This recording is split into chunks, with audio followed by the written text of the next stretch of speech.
अध्याय 33। प्रिंस की कहानी। हैरी अभी भी स्नेप के बगल में घुटनों के बल बैठा रहा। वह बस उसकी तरफ घूरे जा रहा था। तभी अचानक एक ऊंची ठंडी आवाज इतने करीब से आती सुनाई दी कि हैरी उछलकर खड़ा हो गया। बोतल को उसने अपने हाथों में कसकर पकड़ लिया। उसे लगा वोल्डेमॉर्ट दोबारा कमरे में आ गया था। वोल्डेमॉर्ट की आवाज दीवारों और फर्श से टकराकर गूंज रही थी।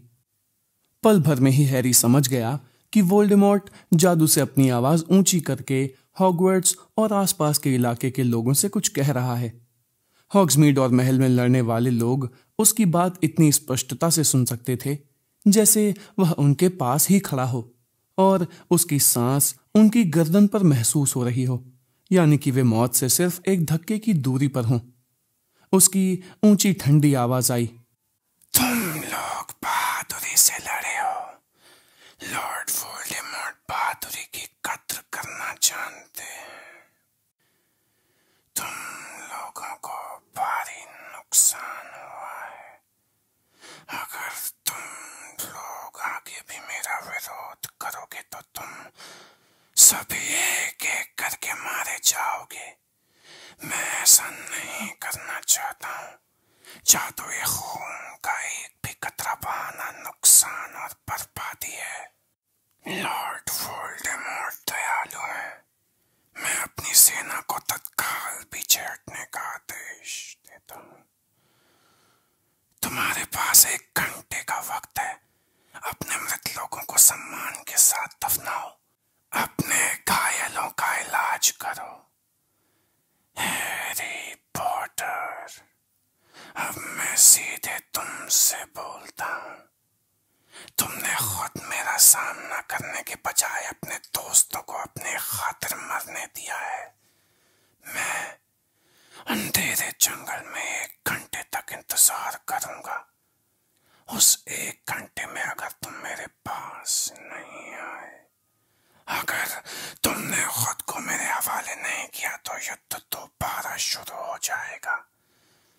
हैरी पॉटर, इस बार मैं खुद लड़ने आऊंगा और तुम्हें पकड़ लूंगा।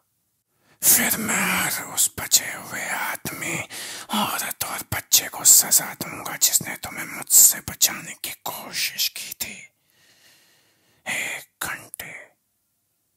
रॉन और हरमाइनी दोनों ने ही तेजी से अपने सिर हिलाकर हैरी को देखा। रॉन बोला, उसकी बात पर ध्यान मत दो। हरमाइनी ने उग्रता से कहा, सब ठीक हो जाएगा, चलो महल में चलते हैं। अगर वह जंगल में चला गया है तो हमें कोई नई योजना सोचनी होगी। हरमाइनी ने स्नेप की लाश को देखा, फिर तेजी से सुरंग के मुहाने तक पहुंची। रॉन उसके पीछे गया। हैरी ने अदृश्य चोगा उठाकर स्नेप की तरफ देखा। वह नहीं जानता था कि क्या महसूस करे। उसे तो सिर्फ इस बात का सदमा था कि स्नेप को इस तरीके से इस वजह से मारा गया था। वे सुरंग में से रेंगते हुए लौटे। उनमें से कोई भी कुछ नहीं बोला। हैरी सोच रहा था कि क्या रॉन और हरमाइनी के दिमाग में भी वोल्डेमॉर्ट की आवाज उसी तरह गूंज रही थी जिस तरह उसके कान में गूंज रही थी।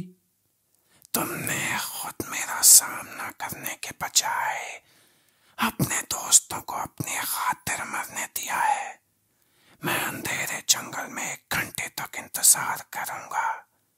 1 घंटे। महल के सामने की लॉन पर छोटे छोटे से ढेर दिख रहे थे। भोर होने में लगभग 1 घंटा था, लेकिन अभी भी गहरा अंधेरा था। वे तीनों जल्दी से पत्थर की सीढ़ियों की तरफ गए। छोटी नाव के आकार का एक डंडा उनके सामने पड़ा था। इसके अलावा ग्रॉप या उसके हमलावर का कोई निशान नहीं था। महल में असामान्य खामोशी छाई थी। अब वहां रोशनी की चमक, धमाके या चीख पुकार कुछ भी नहीं था। वीरान प्रवेश हॉल का फर्श खून से लथपथ था। संगमरमर तथा लकड़ी के टुकड़ों के साथ पन्ने के रत्न अभी भी फर्श पर चारों तरफ बिखरे थे। जंगले का कुछ हिस्सा भी टूट गया था। सब लोग कहां चले गए? हरमाइनी ने फुसफुसाकर पूछा। रॉन बड़े हॉल तक जाने वाले रास्ते पर सबसे आगे गया। हैरी दरवाजे पर ही रुक गया। हाउस टेबलें नहीं थीं, कमरे में भीड़ थी। बचे हुए लोग समूहों में एक दूसरे के गले में बाहें डालकर खड़े थे। मैडम पॉम्फ्री और उनके सहायक ऊंचे मंच पर घायलों का इलाज कर रहे थे। फिरेंज भी घायलों में शामिल था और उसके पुट्ठों से खून बह रहा था। वह लेटा हुआ कांप रहा था और उठ नहीं पा रहा था। हॉल के बीच में एक कतार में लाशें रखी थीं। हैरी फ्रेड की लाश को नहीं देख पाया क्योंकि उसका परिवार उसे घेरे था। जॉर्ज उसके सिर के पास घुटनों के बल झुक कर बैठा था। मिसेस वीजली फ्रेड के सीने पर लेटी थीं और उनका शरीर कांप रहा था। मिस्टर वीजली अपनी पत्नी के बाल सहला रहे थे और खुद उनके गालों पर आंसू बह रहे थे। हैरी से एक शब्द भी कहे बिना रॉन और हरमाइनी दूर चले गए। हैरी ने हरमाइनी को जिनी के पास जाकर उसे गले लगाते देखा, जिसका चेहरा सूजा हुआ और आंसुओं से सना था। रॉन बिल, फ्लर और पर्सी के पास पहुंच गया, जिसने रॉन के गले में बाहें डाली थीं। जब जिनी और हरमाइनी बाकी परिवार के ज्यादा करीब पहुंची तो हैरी को फ्रेड की बगल में पड़ी अन्य लाशें दिखीं। रीमस और टोंक्स। वे पीले, स्थिर और शांत दिख रहे थे, जैसे अंधेरी सम्मोहित छत के नीचे सो रहे हों। जब हैरी लड़खड़ाते हुए दरवाजे से दूर गया तो बड़ा हॉल दूर उड़ता, छोटा होता और सिकुड़ता हुआ लगा। वह सांस नहीं ले सकता था। वह किसी और की लाश की तरफ देखना गवारा नहीं कर सकता था। वह नहीं देखना चाहता था कि उसके खातिर और किस किस ने अपनी जान दी है। वह वीजली परिवार के पास जाने या उनसे नजरें मिलाने की हिम्मत नहीं कर सकता था। अगर वह खुद को पहले ही वोल्डेमॉर्ट के हवाले कर देता तो फ्रेड कभी नहीं मरता। वह मुड़ा और संगमरमर की सीढ़ियों पर दौड़ लगाकर ऊपर जाने लगा। ल्यूपिन, टोंक्स। उसने महसूस न करने की कोशिश की। वह चाहता था कि वह अपने दिल को फाड़ दे। वह अपने अंदर के हर उस हिस्से से छुटकारा पाना चाहता था जो बुरी तरह चीख रहा था। महल बिल्कुल खाली था। ऐसा लगता था कि भूत भी दुखी लोगों के पास बड़े हॉल में चले गए थे। हैरी बिना रुके भागा। उसके हाथ में स्नेप के आखिरी विचारों से भरी कांच की बोतल थी। उसने तब तक अपनी गति धीमी नहीं की जब तक कि वह हेडमास्टर के ऑफिस के सामने पहरा दे रहे गारगोइल के पास नहीं पहुंच गया। पासवर्ड। डंबलडोर। हैरी ने बिना सोचे बोल दिया क्योंकि वह उनसे ही मिलना चाहता था। उसे हैरानी हुई जब गारगोइल एक तरफ हट गया और उसने अपने पीछे की घुमावदार सीढ़ियों को प्रकट कर दिया। जब हैरी तेजी से गोलाकार ऑफिस में घुसा तो उसे एक बदलाव दिखा। दीवार के चारों तरफ जो फ्रेम टंगे रहते थे वे अब खाली थे। एक भी हेडमास्टर या हेडमिस्ट्रेस वहां नहीं थे। ऐसा लग रहा था कि होने वाली घटनाओं को स्पष्टता से देखने के लिए वे सभी महल में लगी दूसरी पेंटिंगों में चले गए थे। हैरी ने हताशा से डंबलडोर की तस्वीर के खाली फ्रेम को निहारा जो हेडमास्टर की कुर्सी के पीछे टंगा था। फिर उसने उसकी तरफ पीठ घुमा ली। पत्थर का स्मृति पात्र उसी अलमारी में रखा था जहां वह हमेशा रखा रहता था।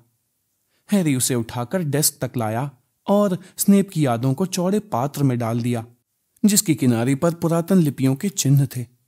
किसी दूसरे के दिमाग में जाना बहुत राहत की बात होती। स्नेप ने उसके लिए जो भी छोड़ा होगा वह उसके अपने विचारों से ज्यादा बुरा नहीं हो सकता। चांदी जैसी सफेद यादें घुमड़ने लगीं। साहसी पलायन की भावना के साथ हैरी ने बिना झिझके गोता लगा दिया, जैसे इससे उसका दुख कम हो जाएगा। वह धूप में पहुंच गया और उसके पैर गर्म जमीन पर पड़े। सीधे खड़े होने पर उसने देखा कि वह एक खेल के मैदान में है जो लगभग वीरान है। दूर आसमान में एक बड़ी चिमनी दिख रही थी। 2 लड़कियां आगे पीछे झूल रही थीं और एक दुबला पतला लड़का झाड़ियों के पीछे से उन्हें देख रहा था। उसके काले बाल बहुत लंबे और कपड़े भदरंगे थे। बहुत छोटी जीन्स, गंदा और बहुत बड़ा कोट जो किसी बड़े आदमी के नाप का था, कुर्ते जैसी एक अजीब सी टी शर्ट। हैरी लड़के के करीब पहुंचा। स्नेप 9-10 साल से ज्यादा बड़ा नहीं दिख रहा था। पीला, छोटा, दुबला। उसके पतले चेहरे पर लालच साफ झलक रहा था जब वह छोटी लड़की को उसकी बहन से ज्यादा ऊंचाई तक झूलते देख रहा था।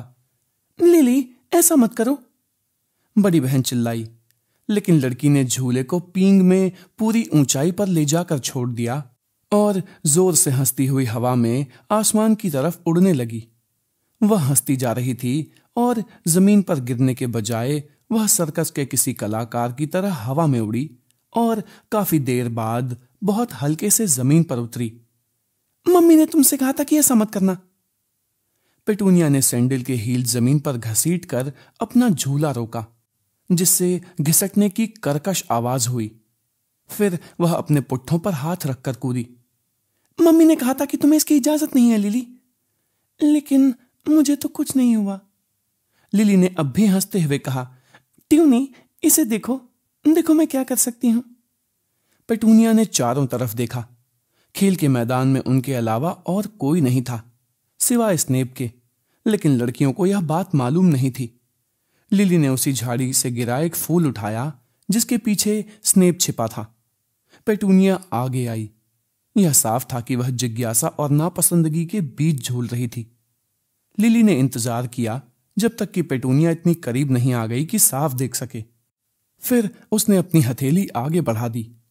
फूल वहां रखा था, लेकिन अब वह कई होंठ वाले ईस्टर की तरह अपनी पंखुड़ियां खोल रहा था और बंद कर रहा था। इसे छोड़ो, पेटूनिया चिल्लाई। इससे तुम्हें क्या कष्ट हो रहा है? लिली बोली, लेकिन उसने फूल को अपने हाथ में बंद करके उसे वापस जमीन पर फेंक दिया। यह सही नहीं है, पेटूनिया ने कहा, लेकिन उसकी आंखें फूल के पीछे पीछे जमीन तक गईं और उसी पर टिकी रहीं। तुम यह कैसे करती हो? उसने कहा और उसकी आवाज में हसरत साफ झलक रही थी। यह स्पष्ट है ना? स्नेप अब खुद को नहीं रोक पाया और झाड़ियों के पीछे से कूदकर बाहर आ गया। पेटूनिया चिल्लाती हुई झूलों की तरफ भागी, लेकिन लिली हैरान होने के बावजूद वहीं खड़ी रही। लग रहा था अब स्नेप को अफसोस हो रहा था कि वह सामने क्यों आ गया। उसके पीले गालों पर थोड़ा सा लाल रंग आ गया जब उसने लिली की ओर देखा। क्या स्पष्ट है? लिली ने पूछा। स्नेप के चेहरे पर घबराए हुए रोमांच का भाव था। झूलों के पास चक्कर काटती पेटूनिया पर एक निगाह डालने के बाद उसने धीमी आवाज में कहा, मैं जानता हूं कि तुम क्या हो। तुम्हारा मतलब क्या है? तुम जादूगरनी हो, स्नेप फुसफुसाकर बोला। वह बुरा मान गई।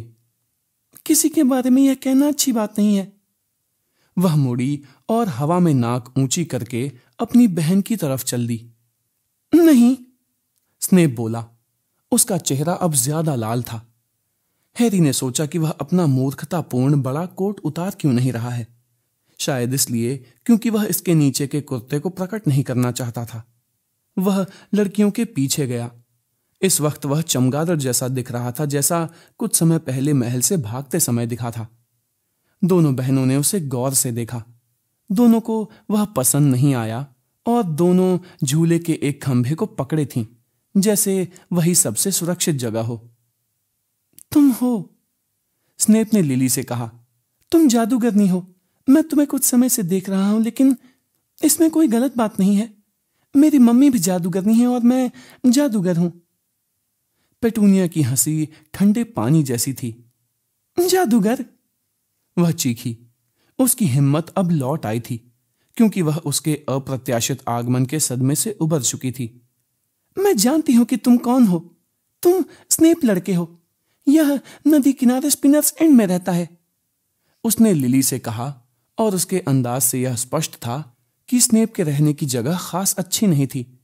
तुम हमारी जासूसी क्यों कर रहे हो? जासूसी नहीं कर रहा हूं। गंदे बालों वाला स्नेप तेज धूप में परेशान दिख रहा था। तुम पर तो जासूसी करने का सवाल ही नहीं है, उसने द्वेष से कहा। तुम मगलू हो। हालांकि पेटूनिया इस शब्द का मतलब नहीं समझी, लेकिन स्नेप के बोलने के अंदाज को समझने में कोई गलती नहीं हो सकती थी। लिली, चलो हम चलते हैं, उसने तीखी आवाज में कहा। लिली ने तुरंत अपनी बहन का कहना माना और चलते चलते स्नेप को गुस्से से देखा। जब वे मैदान के गेट से बाहर निकलीं, तो स्नेप वहां खड़ा खड़ा उन्हें देखता रहा। अब स्नेप के आसपास हैरी के अलावा और कोई नहीं बचा था। वह स्नेप की निराशा को समझ सकता था। वह समझ गया कि स्नेप कुछ समय से इस पल की योजना बना रहा था, लेकिन सब कुछ गड़बड़ हो गया था।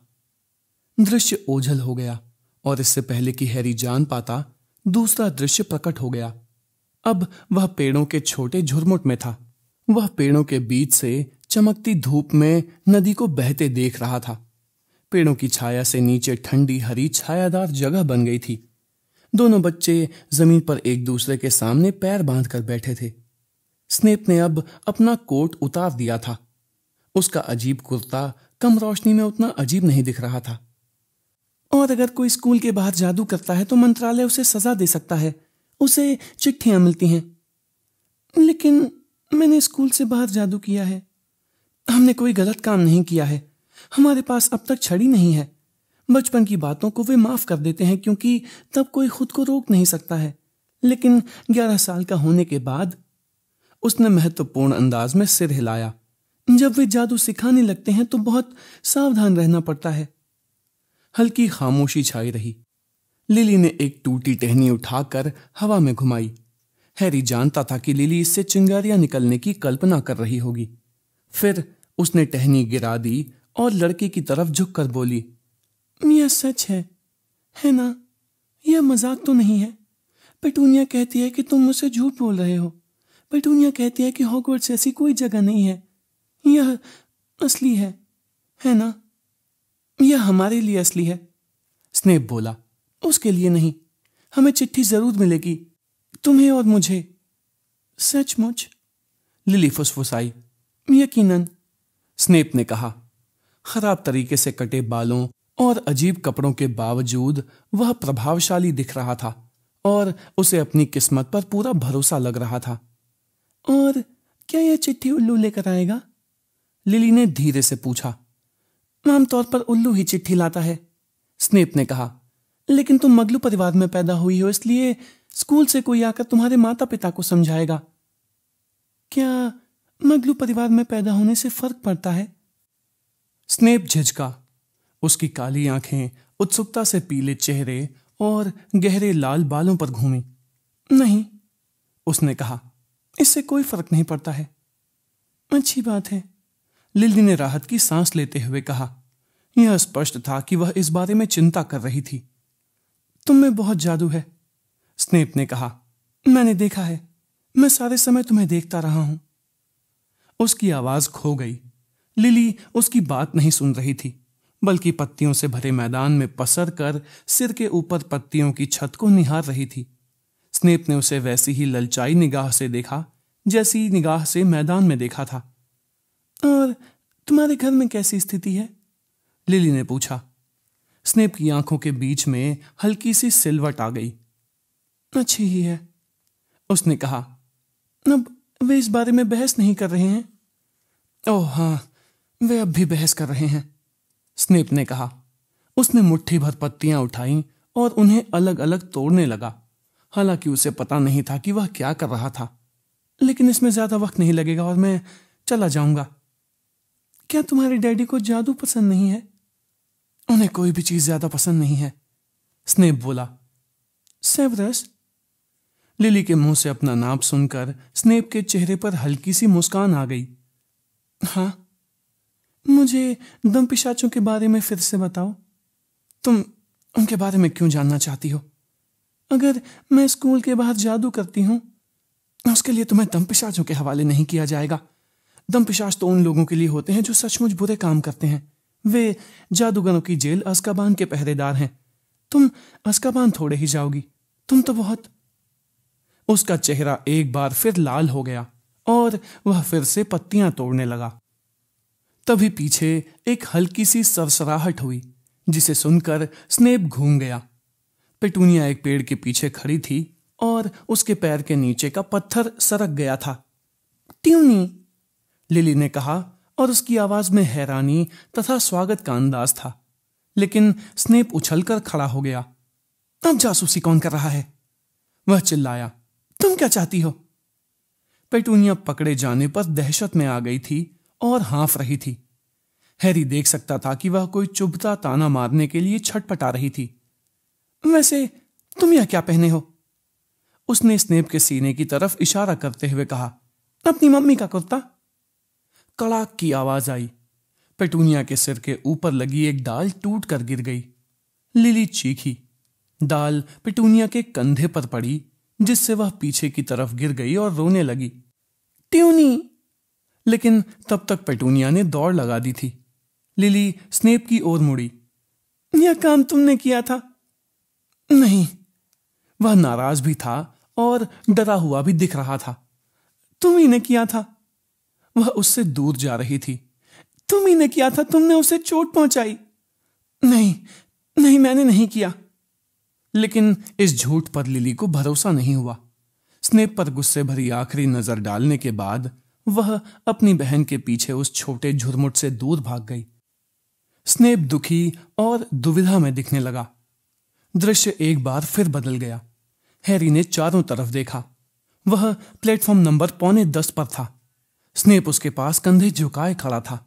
वह एक पतली, पीले चेहरे वाली और बदमिजाज दिखने वाली औरत के पास खड़ा था, जिसकी शक्ल स्नेप से काफी मिलती थी। स्नेप कुछ दूर खड़े 4 सदस्यों वाले परिवार को घूर रहा था। दोनों बहनें अपने माता पिता से थोड़ी दूर खड़ी थीं। लिली अपनी बहन से आग्रह कर रही थी। हैरी सुनने के लिए ज्यादा करीब पहुंच गया। मुझे अफसोस है ट्यूनी, मुझे अफसोस है। सुनो। उसने अपनी बहन का हाथ पकड़ लिया और उसे कसकर पकड़े रही। हालांकि पेटूनिया ने इसे छुड़ाने की कोशिश की। एक बार मैं वहां पहुंच जाऊं। नहीं, सुनो ट्यूनी, एक बार मैं वहां पहुंच जाऊं तो मैं प्रोफेसर डंबलडोर के पास जाकर उनसे कहूंगी कि वे अपना फैसला बदल लें। नहीं, मैं नहीं जाना चाहती, पेटूनिया ने कहा और उसने अपनी बहन की पकड़ से हाथ छुड़ा लिया।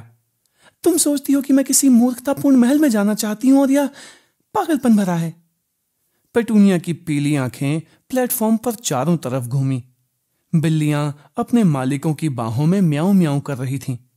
पिंजरे में बंद उल्लू एक दूसरे को देखकर फड़फड़ा रहे थे और शोर मचा रहे थे।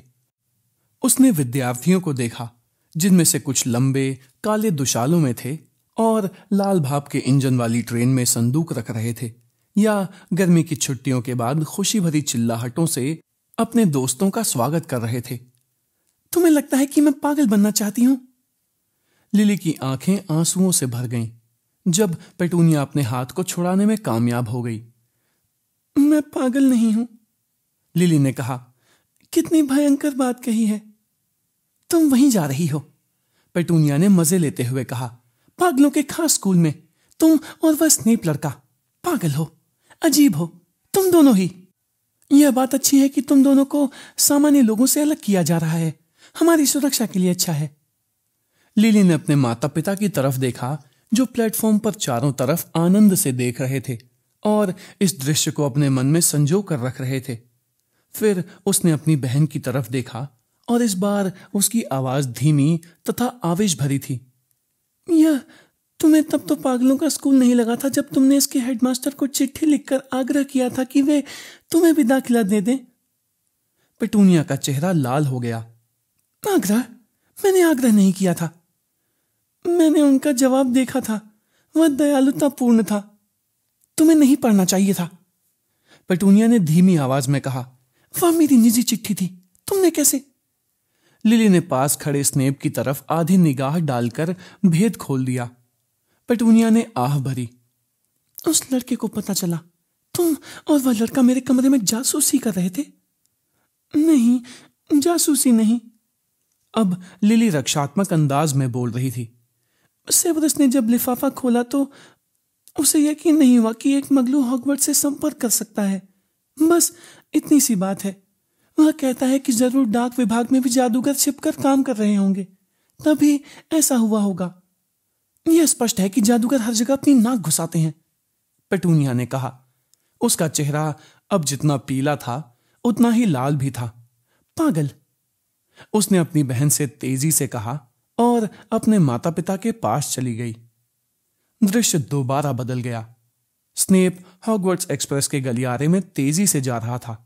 जब यह देहात में धड़धड़ाती हुई जा रही थी, उसने स्कूल के दुशाले पहन लिए थे और शायद अपने भयंकर मगलू कपड़ों को उतारने के पहले मौके का फायदा उठा लिया था।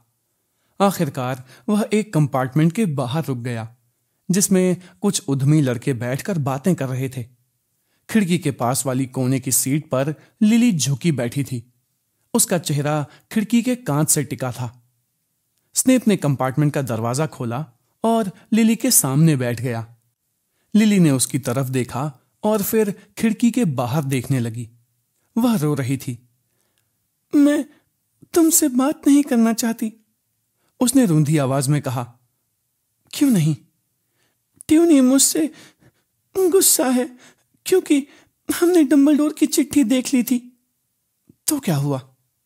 उसने गहरी नापसंदगी से उसे देखा। वह मेरी बहन है। वह तो बस एक मग। वह तत्काल संभल गया। लिली अपनी आंखें पोंछने में इतनी व्यस्त थी कि उसने उसकी बात नहीं सुनी। लेकिन हम वहां जा रहे हैं, उसने कहा और अपनी आवाज के उल्लास को दबा नहीं पाया। कितनी बढ़िया बात है, हम हॉगवर्ट्स जा रहे हैं। लिली ने सिर हिलाया, अपनी आंखें पोंछीं और दुखी होने के बावजूद मुस्कुराई। तुम नागशक्ति हाउस में रहोगी तो अच्छा रहेगा, स्नेप ने कहा। अब उसका उत्साह बढ़ गया था क्योंकि लिली का मूड थोड़ा ठीक हो गया था। नागशक्ति। कंपार्टमेंट में बैठे एक लड़के ने अभी तक लिली या स्नेप में जरा सी भी दिलचस्पी नहीं दिखाई थी, लेकिन यह शब्द सुनकर वह मुड़ा। अब तक हैरी का पूरा ध्यान खिड़की के पास बैठे लोगों पर ही केंद्रित था, इसलिए अब उसने पहली बार अपने डैडी को देखा। उनका कद खास लंबा नहीं था और उनके बाल स्नेप जैसे ही काले थे, लेकिन उन्हें देखकर लगता था जैसे उनकी काफी परवाह और प्रशंसा हो रही हो, जिसका स्नेप आदी नहीं था। नागशक्ति में कौन रहना चाहता है? नागशक्ति में चुने जाने पर मैं तो स्कूल ही छोड़कर चला आऊंगा। और तुम? जेम्स ने अपने सामने की सीट पर बैठे लड़के से पूछा। एक झटके के साथ हैरी को एहसास हुआ कि वह सीरियस था। सीरियस नहीं मुस्कुराया। मेरा पूरा परिवार नागशक्ति में है, उसने कहा। ओहो, जेम्स ने कहा, और मुझे तो लगा था कि तुम बिल्कुल ठीक ठाक हो। सीरियस मुस्कुराया। शायद मैं परंपरा तोड़ दूं। वैसे अगर तुम्हें विकल्प चुनने का मौका मिले तो तुम कहां जाना चाहोगे? जेम्स ने एक अदृश्य तलवार उठाई। गर्भद्वार में, जहां बहादुर हृदय वाले रहते हैं, मेरे डैडी की तरह। स्नेप ने एक हल्की सी अप्रिय आवाज निकाली। जेम्स उसकी तरफ मुड़ा। कोई दिक्कत? नहीं, स्नेप ने कहा, हालांकि उसकी हल्की व्यंग्यात्मक मुस्कान कुछ और ही कह रही थी। अगर तुम दिमाग वाले के बजाय ताकत वाले बनना चाहते हो, तुम्हारे पास दोनों ही नहीं है, तुम कहां जाने की उम्मीद कर रहे हो? सीरियस ने बीच में कहा। जेम्स हंसते हंसते दोहरा हो गया। लिली तनकर बैठ गई और उसका चेहरा थोड़ा लाल हो गया। वह जेम्स और सीरियस को नापसंदगी से घूरने लगी। चलो सेवरस, किसी दूसरे कंपार्टमेंट में चलते हैं। ओह, जेम्स और सीरियस ने उसकी तीखी आवाज की नकल की। जेम्स ने पास से गुजरते स्नेप को टांग अड़ाकर गिराने की कोशिश की। मिलते हैं स्नाइवेलस, एक आवाज आई जब कंपार्टमेंट का दरवाजा धड़ाम से बंद हुआ और दृश्य एक बार फिर बदल गया। हैरी स्नेप के ठीक पीछे खड़ा था जब सभी विद्यार्थी उत्सुकता से मोमबत्तियों से रोशन हाउस टेबलों के सामने कतार में खड़े थे। फिर प्रोफेसर मैगोनिगल बोली, इवांस लिली। उसने अपनी मां को कांपते कदमों से आगे बढ़ते और जर्जर स्टूल पर बैठते देखा। प्रोफेसर मैगोनिगल ने लिली के सिर पर बोलती टोपी रख दी। गहरे लाल बालों को छूने के एक पल के भीतर ही टोपी चिल्लाई, गरुड़द्वार। हैरी ने स्नेप की हल्की कराह सुनी। लिली ने टोपी उतार कर प्रोफेसर मैगोनिगल की ओर बढ़ा दी। फिर वह तालियां बजा और खुशी का इजहार कर रहे गरुड़द्वार वालों की तरफ बढ़ी। चलते चलते लिली ने स्नेप की तरफ देखा और लिली के चेहरे पर दुख भरी फीकी मुस्कान थी। हैरी ने देखा कि सीरियस सरक कर लिली के लिए बेंच पर जगह बना रहा था। लिली ने उसे एक नजर देखा और पहचान गई कि यह ट्रेन वाला लड़का है। वह अपने हाथ बांधकर उससे दूर चली गई। प्रोफेसर मैगोनिगल नाम लेती रहीं। हैरी ने ल्यूपिन, पेटिग्रू और अपने डैडी को गरुड़द्वार टेबल पर लिली और सीरियस के पास आते देखा। आखिरकार जब चुनने के लिए सिर्फ 1 दर्जन ही विद्यार्थी बचे थे, तब प्रोफेसर मैगोनिगल ने स्नेप का नाम लिया। हैरी उसके साथ चलकर स्टूल तक गया और उसे सिर पर टोपी रखते देखा। बोलती टोपी चिल्लाई, नाग शक्ति! सेवर्स स्नेप हॉल की दूसरी तरफ चल दिया, लिली से दूर। वह उस तरफ जा रहा था जहां नाग शक्ति वाले खुशी मना रहे थे, जहां लूसियस मैलफॉय अपने सीने पर प्रीफेक्ट का चमकता बैज लगाए बैठा था। मैलफॉय ने अपने करीब बैठते स्नेप की पीठ थपथपाई और दृश्य बदल गया। लिली और स्नेप महल के अहाते में टहल रहे थे तथा स्पष्ट रूप से बहस कर रहे थे। उनकी बातें सुनने के लिए हैरी जल्दी से उनकी तरफ गया। पास पहुंचने के बाद उसे एहसास हुआ कि वे दोनों पहले से काफी लंबे हो गए थे। ऐसा लग रहा था कि चुनने की रस्म के बाद कई साल गुजर गए थे। सोचा था हम दोस्त हैं, स्नेप कह रहा था, सबसे अच्छे दोस्त। हम दोस्त हैं सेवर्स, लेकिन मुझे वे लोग पसंद नहीं है जिनके साथ तुम रहते हो। मुझे एवरी और मलसीबर से सख्त नफरत है। मलसीबर, तुम्हें उसमें कौन सी खूबी नजर आती है सेवर्स? वह डरावना है, घिनौना है। क्या तुम्हें पता है कि उसने कुछ समय पहले मैरी मैकडॉनल्ड के साथ क्या करने की कोशिश की थी? लिली एक खंभे तक पहुंच गई और उससे टिककर स्नेप के दुबले पीले चेहरे की तरफ देख रही थी। उसमें कोई गलत बात नहीं थी, स्नेप ने कहा। वह तो बस हंसी मजाक की बात थी।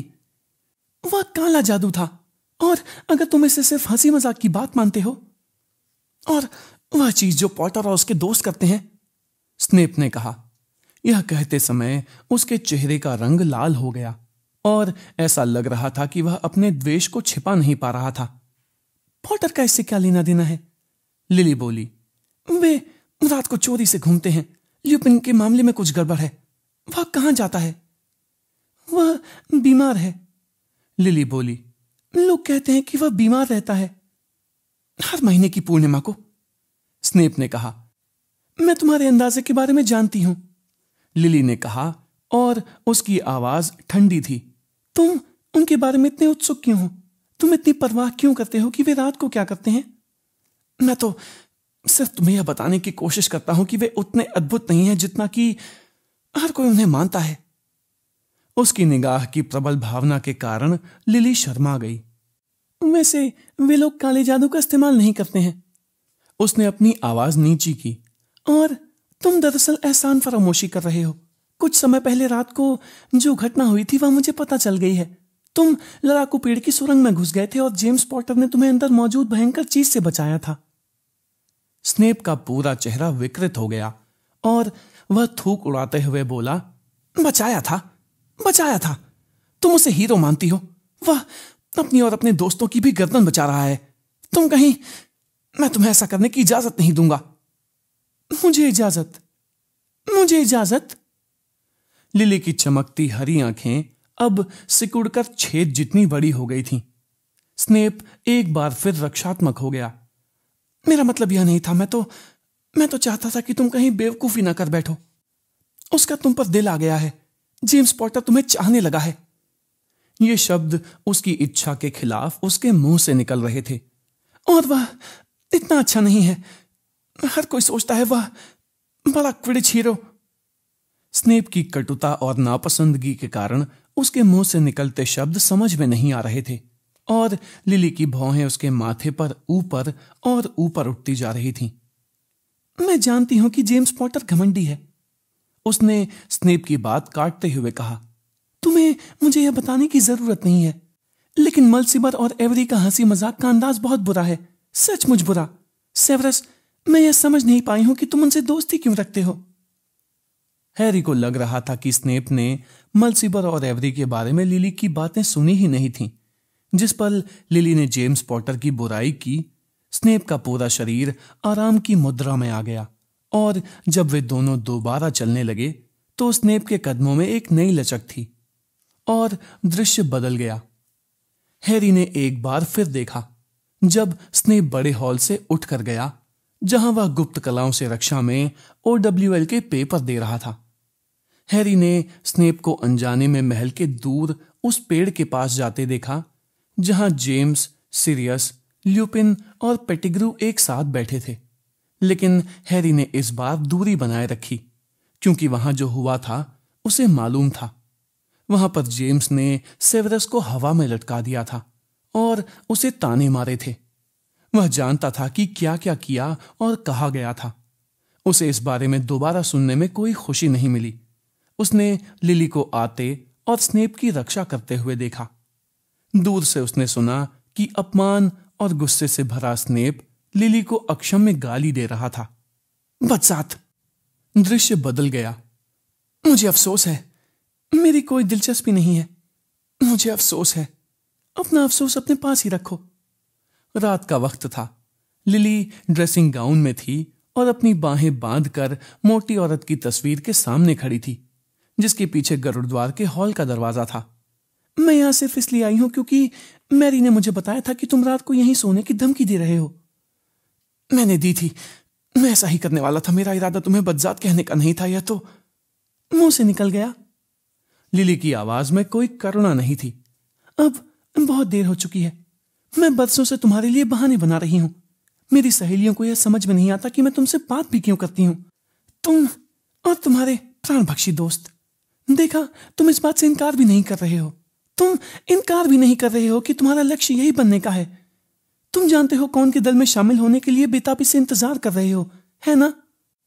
स्नेप ने अपना मुंह खोला, लेकिन बिना कुछ बोले उसे बंद कर लिया। मैं अब नाटक नहीं कर सकती।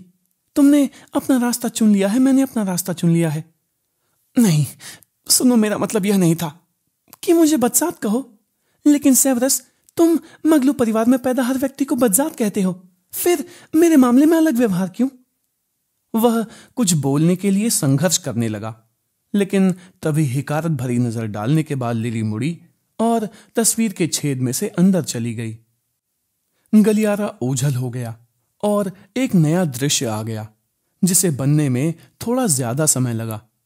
हैरी बदलती आकृतियों और रंगों के बीच उड़ता रहा, जब तक कि उसके आसपास का माहौल एक बार फिर ठोस नहीं हो गया। अब वह एक निर्जन ठंडी पहाड़ी पर अंधेरे में अकेला खड़ा था।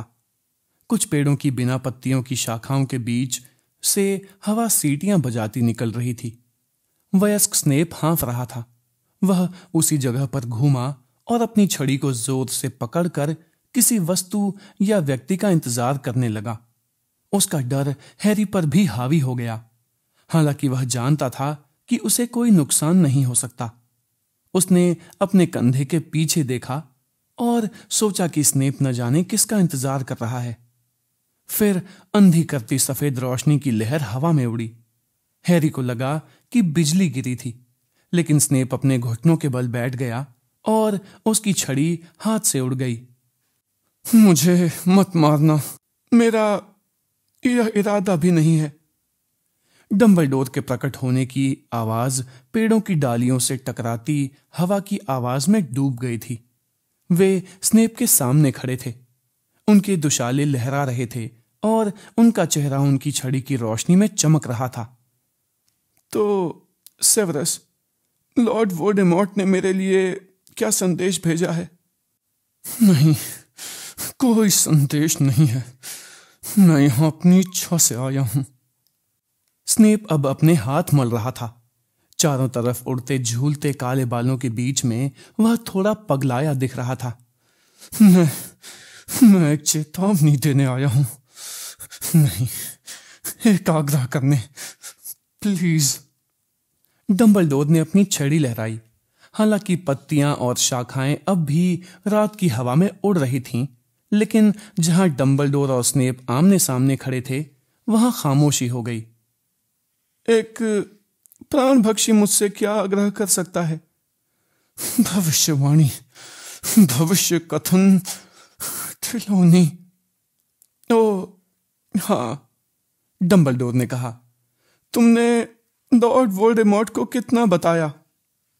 सब कुछ जो भी मैंने सुना था, स्नेप ने कहा। इसलिए इसी कारण से लगता है कि इसका इशारा लिली वंश की तरफ है। भविष्यवाणी में किसी महिला की ओर इशारा नहीं किया गया था, डंबलडोर ने कहा। यह तो एक लड़के के बारे में थी जो जुलाई के अंत में पैदा हुआ था। आप जानते हैं मैं क्या कहना चाह रहा हूं।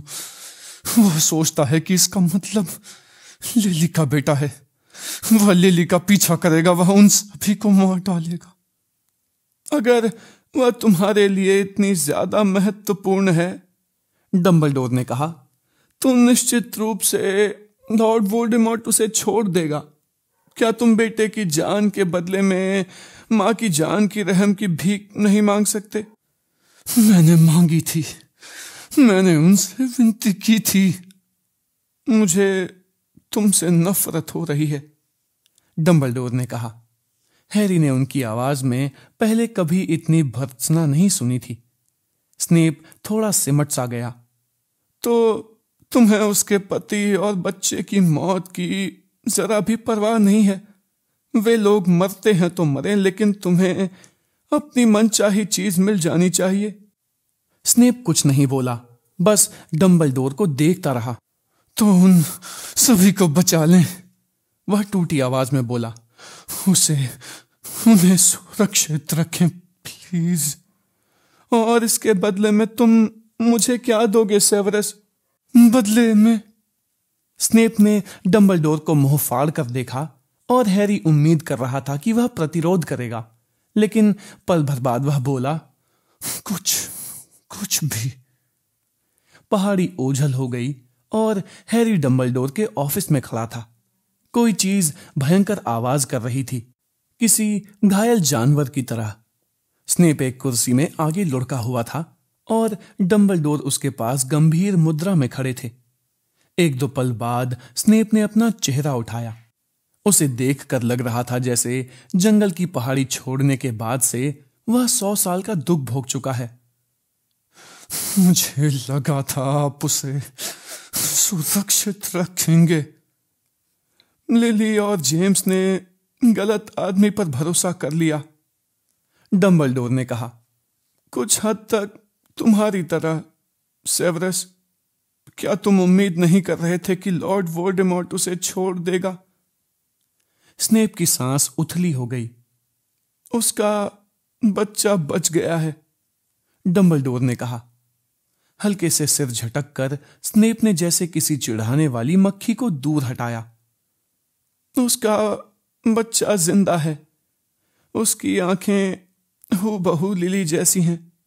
मुझे लगता है तुम्हें लिली इवांस की आंखों का आकार और रंग तो याद होगा। मत कीजिए, स्नेप ने विलाप करते हुए कहा। चली गई, मर गई। क्या यह पश्चाताप है सेवरस? काश मैं भी मर जाऊं। उससे किसी को क्या फायदा होगा? डंबलडोर ने ठंडेपन से कहा। अगर तुम लिली वन से प्यार करते थे, अगर तुम उसे सचमुच प्यार करते थे, तो तुम्हारा आगे का रास्ता स्पष्ट है। ऐसा लग रहा था जैसे स्नेप दर्द की धुंध में से देख रहा था और डंबलडोर के शब्दों को उस तक पहुंचने में काफी समय लग रहा था। क्या मतलब है आपका? तुम जानते हो कि वह कैसे और क्यों मरी। यह सुनिश्चित करो कि उसकी मौत बेकार न जाए। लिली के बेटे को सुरक्षित रखने में मेरी मदद करो।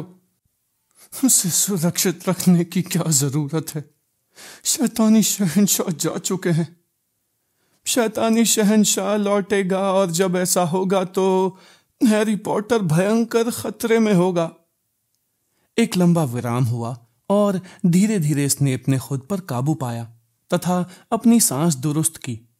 आखिरकार वह बोला, ठीक है, लेकिन कभी भी किसी को यह बात मत बताना डंबलडोर। यह रहस्य हमारे बीच ही रहना चाहिए। आप कसम खाएं, मैं बर्दाश्त नहीं कर सकता। खास तौर पर पॉटर का बेटा। मुझे आपका वादा चाहिए।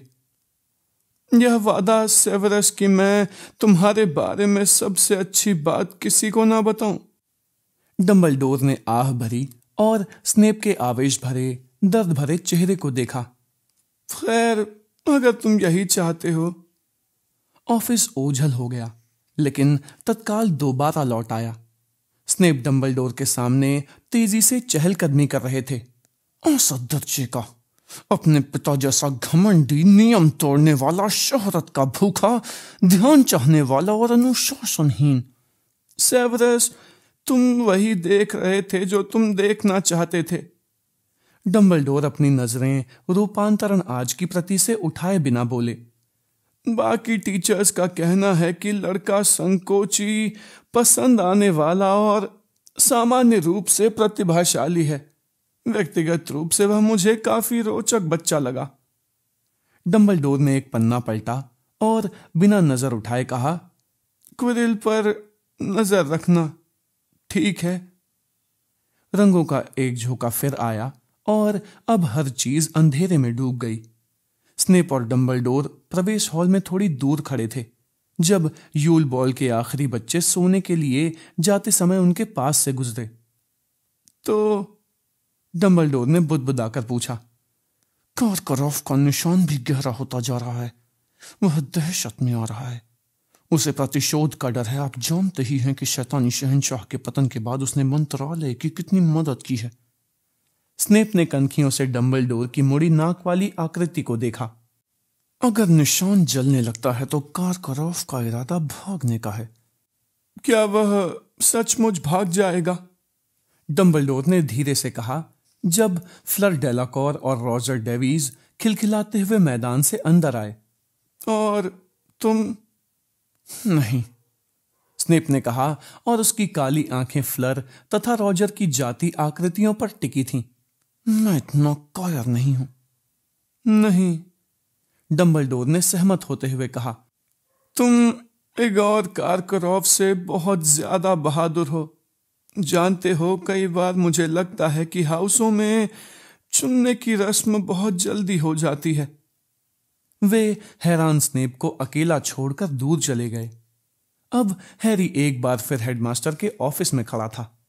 रात का वक्त था और डंबलडोर डेस्क के पीछे सिंहासन जैसी कुर्सी में एक तरफ लुढ़के हुए थे। वे आधे बेहोश दिख रहे थे। उनका एक तरफ लटकता दायां हाथ काला और जला हुआ था। स्नेप मंत्र बुदबुदा रहा था और अपनी छड़ी उस हाथ की कलाई की तरफ ताने था, जबकि बाएं हाथ से वह डंबलडोर के गले में गाढ़ा सुनहरा काढ़ा डाल रहा था। एक दो पल बाद डंबलडोर की पलकें मिचमिचाईं और खुल गईं। क्यों? स्नेप ने बिना किसी भूमिका के कहा, आपने यह अंगूठी क्यों पहनी? इस पर शाप है। निश्चित रूप से आपको इस बात का एहसास हो गया होगा। इसे छुआ भी क्यों? मार्वोलो गॉन्ट की अंगूठी डंबलडोर के सामने डेस्क पर पड़ी थी। यह चटकी हुई थी। गरुड़द्वार की तलवार इसके पास रखी थी। डंबलडोर ने मुंह बिचकाया। मैं मूर्ख था। बहुत लालच आ गया था। किस चीज का लालच? डंबलडोर ने कोई जवाब नहीं दिया। यह चमत्कार ही है कि आप यहां लौटने में कामयाब हो गए। स्नेप नाराज लग रहा था। अंगूठी पर असाधारण रूप से शक्तिशाली शाप था। हम बस यही उम्मीद कर सकते हैं कि यह शाप इसी जगह तक रुका रहे। हाल फिलहाल में मैंने शाप को एक ही हाथ में रोक दिया है। डंबलडोर ने अपना काला बेकार हाथ उठाया और उसे इस तरह देखने लगे जैसे किसी रोचक विचित्र चीज को देख रहे हों। तुमने बहुत अच्छा काम किया सेवरस। तुम्हारे हिसाब से मेरे पास कितना समय है? डंबलडोर का अंदाज सामान्य बातचीत का था। ऐसा लग रहा था जैसे वे मौसम का हाल जानना चाहते हों। स्नेप झिझका, फिर बोला, मैं नहीं बता सकता। शायद 1 साल। इस तरह के मंत्रों को हमेशा के लिए रोकने का कोई उपाय नहीं है। यह अंततः फैलने लगेगा। इस तरह के शाप समय के साथ ज्यादा ताकतवर होते जाते हैं। डंबलडोर मुस्कुराए। उनके पास 1 साल से भी कम जिंदगी है, यह बात उन्हें ज्यादा महत्वपूर्ण या चिंताजनक नहीं लगी। मैं खुशकिस्मत हूं, बहुत खुशकिस्मत हूं कि तुम मेरे पास हो सेवरस। अगर आपने मुझे थोड़ी और जल्दी बुला लिया होता तो मैं ज्यादा कर सकता था। आपके लिए ज्यादा समय हासिल कर सकता था। स्नेप ने गुस्से से कहा। उसने टूटी अंगूठी और तलवार की तरफ देखा। आपको क्या लगता था अंगूठी तोड़ने से शाप भी टूट जाएगा? ऐसी ही बात है। बेशक मैं होश में नहीं था, डंबलडोर ने कहा। कोशिश करके वे अपनी कुर्सी पर सीधे बैठे। अच्छा, इससे मामला ज्यादा सीधा बन जाता है। स्नेप पूरी तरह चकराया हुआ दिख रहा था। डंबलडोर मुस्कुराए। मैं उस योजना का जिक्र कर रहा हूं जो लॉर्ड वोल्डेमॉर्ट मेरे लिए बना रहा है। उसकी योजना यह है कि बेचारा मैलफॉय लड़का मेरी हत्या करे। स्नेप डंबलडोर की डेस्क के सामने रखी कुर्सी पर बैठ गया, जिस पर हैरी अक्सर बैठता था। हैरी जानता था कि स्नेप डंबलडोर के शापित हाथ के बारे में और बात करना चाहता था, लेकिन डंबलडोर ने विनम्रतापूर्वक इनकार करके उस बातचीत की संभावना को ही खत्म कर दिया। स्नेप त्योरी चढ़ाते हुए बोला, शैतानी शहंशाह को ड्रेको के कामयाब होने की उम्मीद नहीं है। यह तो बस लूसियस की हॉल की असफलताओं की सजा है। ड्रेको को असफल होते देख उसके माता पिता पल पल सजा भुगतेंगे और कीमत चुकाएंगे। संक्षेप में, उस लड़के को भी मेरी ही तरह निश्चित मृत्युदंड मिला है, डंबलडोर ने कहा। मुझे लगता है कि ड्रेको के नाकामयाब होने के बाद यह काम तुम्हें सौंप दिया जाएगा। थोड़ी देर खामोशी छाई रही। मुझे लगता है शैतानी शहंशाह की योजना तो यही है। लॉर्ड वोल्डेमॉर्ट निकट भविष्य में ऐसे समय की कल्पना कर रहा है जब उसे हॉगवर्ट्स में जासूस की जरूरत नहीं होगी। हाँ, उन्हें यकीन है कि जल्दी ही स्कूल उनकी मुट्ठी में होगा। और अगर यह उसकी मुट्ठी में आ जाता है, डंबलडोर ने कहा जैसे वे खुद से ही बात कर रहे हों, तो तुम मुझसे वादा करते हो कि तुम हॉगवर्ट्स के विद्यार्थियों की रक्षा करने की पूरी कोशिश करोगे। स्नेप ने सख्ती से सिर हिलाकर हाँ की। अच्छा, तो फिर तुम्हारी पहली प्राथमिकता यह पता लगाना है कि ड्रेको के इरादे क्या हैं। डरा हुआ किशोर लड़का दूसरों के लिए भी उतना ही बड़ा खतरा है जितना कि खुद के लिए। उसे मदद और मार्गदर्शन देने का प्रस्ताव रखो, वह इसके लिए हाँ कर देगा। आखिर वह तुम्हें पसंद करता है।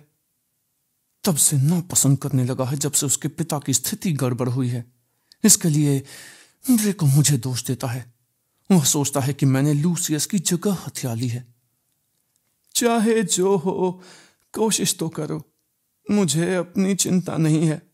चिंता तो लड़के के दिमाग में आई योजनाओं के कारण मासूम लोगों के शिकार बनने की है। जाहिर है, अगर हम उसे लॉर्ड वोल्डेमॉर्ट के गुस्से से बचाना चाहते हैं तो अंत में सिर्फ एक ही काम किया जा सकता है। स्नेप ने अपनी भौहें उठाईं और व्यंग्यात्मक आवाज में पूछा, क्या आप उसके हाथों मरना चाहेंगे?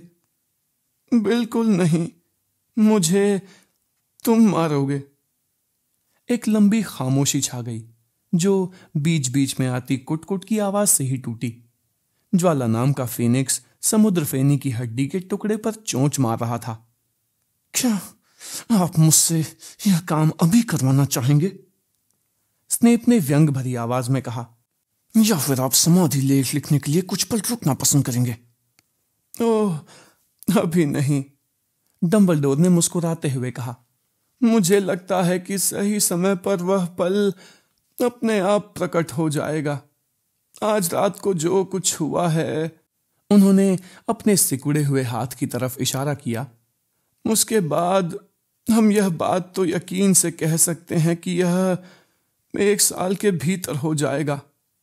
अगर आपको मरने में दिक्कत नहीं है, स्नेप ने रूखे अंदाज में कहा, तो फिर ड्रेको को यह काम क्यों नहीं करने देते?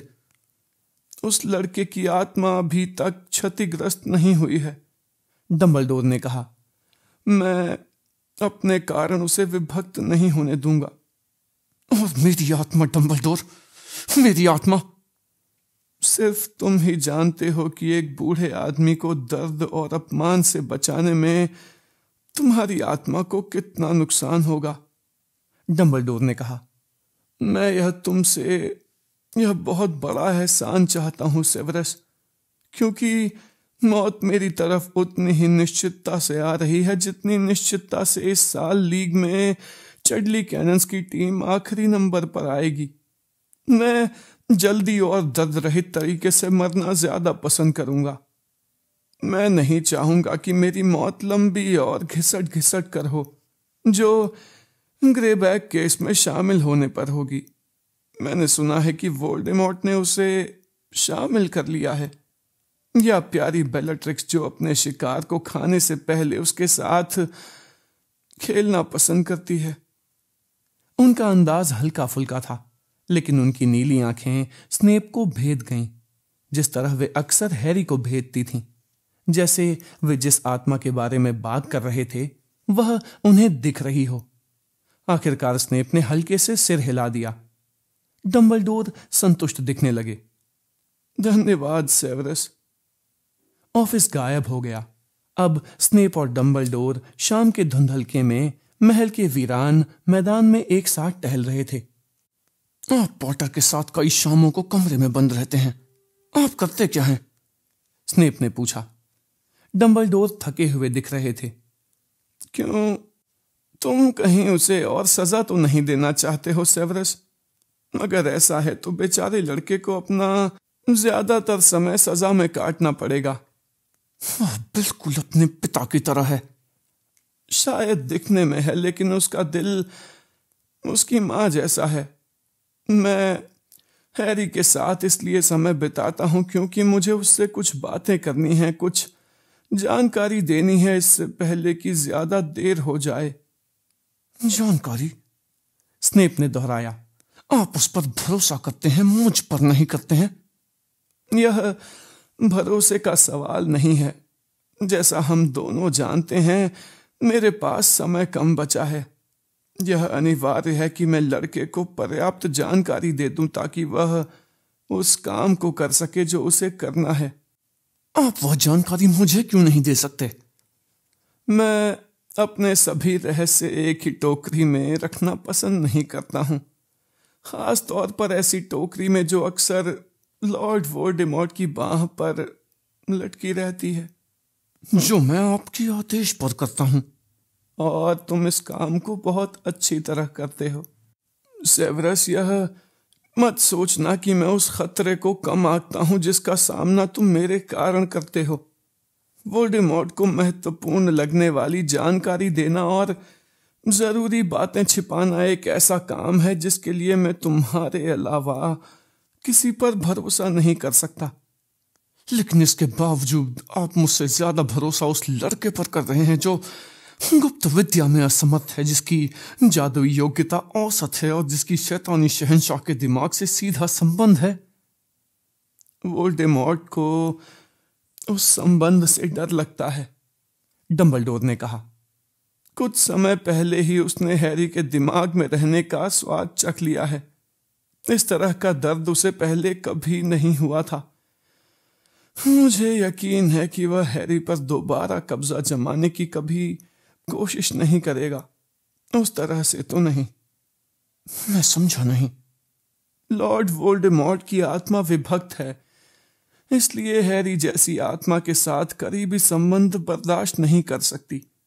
एकदम ठंडे स्टील पर जीभ की तरह, लपट से छूटे मांस की तरह। आत्माएं? हम तो दो दिमागों के बारे में बात कर रहे थे। हैरी और लॉर्ड वोल्डेमॉर्ट के मामले में एक के बारे में बात करना दूसरे के बारे में बात करना है। डंबलडोर ने चारों तरफ नजर डालकर यह सुनिश्चित कर लिया कि वे अकेले थे। वे अब अंधेरे जंगल के करीब थे, लेकिन आसपास कोई नहीं दिख रहा था। सेवरस, जब तुम मुझे मार दोगे, आप मुझे हर चीज बताने से इनकार कर रहे हैं, लेकिन फिर भी मुझसे इस छोटी सी सेवा की उम्मीद करते हैं। स्नेप गुर्राया और अब उसके पतले चेहरे पर असली गुस्सा दिख रहा था। आप बहुत सी चीजों को मनचाही ढंग से सोचते हैं डंबलडोर। शायद मैंने अपना इरादा बदल लिया हो। तुमने मुझसे वादा किया था सेवरस, तुम मेरी वह सेवा जरूर करोगे। हालांकि मैंने सोचा था कि तुम नाग शक्ति के हमारे युवा दोस्त पर करीबी नजर रखने के लिए भी सहमत हुए थे। स्नेप नाराज और बगावत पर आमादा दिख रहा था। डंबलडोर ने आह भरी। सेवरस, आज रात 11 बजे मेरे ऑफिस में आना, फिर तुम्हें कोई शिकायत नहीं होगी कि मुझे तुम पर जरा भी भरोसा नहीं है। वे लोग डंबलडोर के ऑफिस में लौट आए थे। खिड़कियों के बाहर अंधेरा था और ज्वाला खामोश बैठा था। स्नेप बिल्कुल स्थिर बैठा था, जबकि डंबलडोर बातचीत करते हुए चारों तरफ घूम रहे थे। हैरी को पता नहीं चलना चाहिए, बिल्कुल आखिरी मिनट तक, तब तक नहीं जब तक कि यह जरूरी ना हो, वरना उसके पास वह करने की शक्ति कैसे होगी जो उसे करना है। लेकिन उसे करना क्या है? वह हैरी और मेरे बीच का मामला है। अब गौर से सुनो सेवरस, एक वक्त ऐसा आएगा, मेरी मौत के बाद, बहस मत करना, बीच में मत बोलना। एक वक्त ऐसा आएगा जब वोल्डेमॉर्ट अपने सांप की जान बचाने के लिए दहशत में होगा।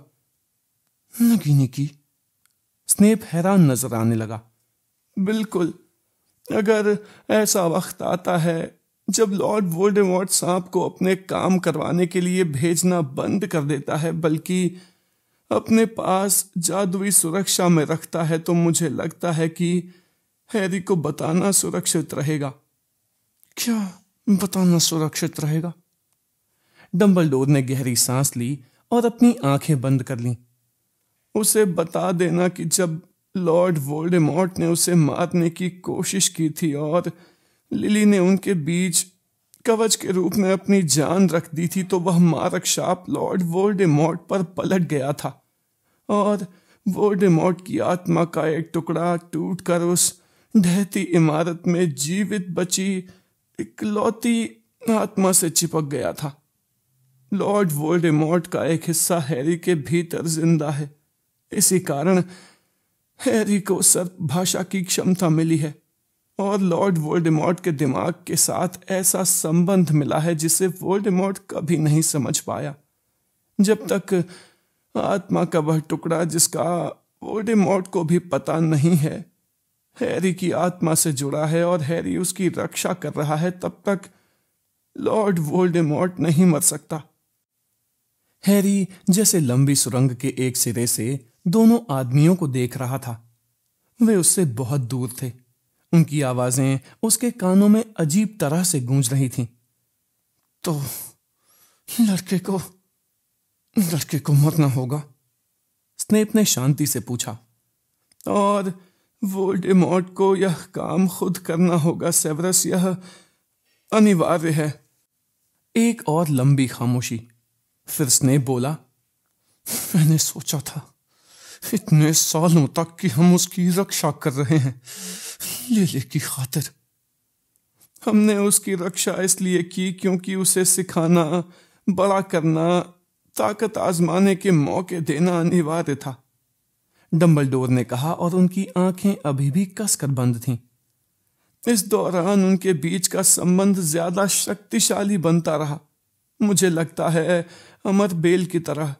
शायद कई बार उसे भी इसका शक हुआ है। अगर मैं उसे जानता हूं तो वह इस तरह की व्यवस्था कर देगा ताकि जब वह अपनी मौत से मिलने जाए तो इससे सचमुच वोल्डेमॉर्ट का अंत हो जाए।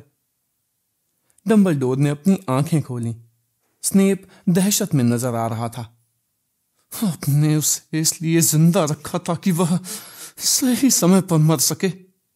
सदमे में मत आओ सेवरस, तुमने कितने आदमियों और औरतों को मरते देखा है। कुछ समय से सिर्फ उन्हीं लोगों को जिन्हें मैं बचा नहीं सकता था, स्नेप ने कहा। वह उठकर खड़ा हो गया। आपने मेरा इस्तेमाल किया है। मतलब? मैंने आपके लिए जासूसी की, आपके लिए झूठ बोला, आपके लिए अपनी जान खतरे में डाली, लिली पॉटर के बेटे को सुरक्षित रखने के लिए हर काम किया। अब आप मुझसे कह रहे हैं कि आप उसे कत्ल करवाने के लिए सूअर की तरह पाल रहे थे। यह तो मर्मस्पर्शी है सेवरस, डंबलडोर ने गंभीरता से कहा। क्या आखिरकार अब तुम उसकी परवाह करने लगे हो? उसकी? स्नेप ने चिल्लाकर कहा। पितृदेव संरक्षणम। उसकी छड़ी के कोने से सफेद हिरणी निकली। वह ऑफिस के फर्श पर उतरी और ऑफिस के पार भागती हुई खिड़की से बाहर चली गई। डंबलडोर ने उसे उड़कर दूर जाते देखा और जब उसकी सफेद चमक धुंधली हो गई तो वे स्नेप की ओर मुड़े। डंबलडोर की आंखों में आंसू भरे थे। इतने समय के बाद भी? हमेशा, स्नेप ने कहा। एक बार फिर दृश्य बदल गया। अब हैरी ने देखा कि स्नेप अपनी डेस्क के पीछे लगी डंबलडोर की तस्वीर से बात कर रहा था। तुम वोल्डेमॉर्ट को हैरी के अंकल आंटी के यहां से उसके जाने की सही तारीख जरूर बताना, डंबलडोर ने कहा। ऐसा नहीं करने पर उसे शक हो सकता है क्योंकि वोल्डेमॉर्ट मानता है कि तुम्हें इस बारे में अच्छी जानकारी है। बहरहाल हैरी की सुरक्षा सुनिश्चित करने के लिए तुम्हें बहुरूपियों का विचार देना चाहिए। मेरे ख्याल से इससे हैरी की सुरक्षा सुनिश्चित हो जाएगी। मर्डंगस फ्लेचर को चक्कर घिन्नी शाप देने की कोशिश करो और सेवरस, अगर तुम्हें हैरी को पकड़ने वाले दल में जबरन शामिल किया जाए तो अपनी भूमिका विश्वसनीय ढंग से निभाना। मैं तुम्हारे भरोसे हूं कि तुम लॉर्ड वोल्डेमॉर्ट के विश्वास को ज्यादा से ज्यादा समय तक कायम रखो, वरना हॉगवर्ट्स कैरो भाई बहन के रहमो करम पर निर्भर होगा। अब स्नेप मंडंगस के साथ एक अपरिचित सराय में बैठा था। मंडंगस का चेहरा अजीब तरीके से सूना था, जबकि स्नेप एकाग्रता में त्योरी चढ़ाए थे। तुम माया पंछी के समूह को, स्नेप ने फुसफुसाकर कहा, बहुरूपियों का इस्तेमाल करने का सुझाव दोगे। भेष बदल काढ़ा, एक जैसे कई पॉटर। यही इकलौती तरकीब है जो सफल हो सकती है। तुम भूल जाओगे कि मैंने तुम्हें यह सुझाव दिया है। तुम इस तरह बताओगे जैसे यह तुम्ही ने सोचा है। समझ गए? समझ गया, मंडंगस बुदबुदाया। उसकी आंखें अब भी तिरछी थीं। अब अंधेरी रात में हैरी झाड़ू पर उड़ता हुआ स्नेप के पास से गुजर रहा था। स्नेप के साथ कई नकाबपोश प्राणभक्षी थे। उसके सामने ल्यूपिन और बहुरूपिया हैरी थे, जो दरअसल जॉर्ज था। एक प्राणभक्षी स्नेप के आगे निकला और उसने अपनी छड़ी ल्यूपिन की पीठ की तरफ तान दी। सेक्टम सेम्परा! स्नेप चिल्लाया। स्नेप ने यह मंत्र प्राणभक्षी के छड़ी वाले हाथ पर मारा था, लेकिन निशाना चूक कर जॉर्ज को लग गया था। इसके बाद एक और दृश्य आ गया। स्नेप सीरियस के पुराने बेडरूम में झुका था। लिली की पुरानी चिट्ठी पढ़ते समय उसकी मुड़ी नाक के सिरे से आंसू टपक रहे थे। चिट्ठी के दूसरे पेज पर सिर्फ कुछ शब्द लिखे थे कि गैलेट ग्रिंडलवॉल्ड से दोस्ती हो सकती थी। व्यक्तिगत तौर पर मुझे तो लगता है कि उसका दिमाग चल गया है। बहुत बहुत प्यार, लिली। स्नेप ने लिली के हस्ताक्षर और उसके प्यार के इजहार को उठाकर अपने दुशाले के भीतर रख लिया। फिर उसने अपनी हाथ में पकड़ी तस्वीर के 2 टुकड़े कर दिए ताकि वह हंसती हुई लिली वाला हिस्सा अपने पास रख सके। उसने जेम्स और हैरी वाले तस्वीर के टुकड़े को फर्श पर अलमारी के नीचे फेंक दिया।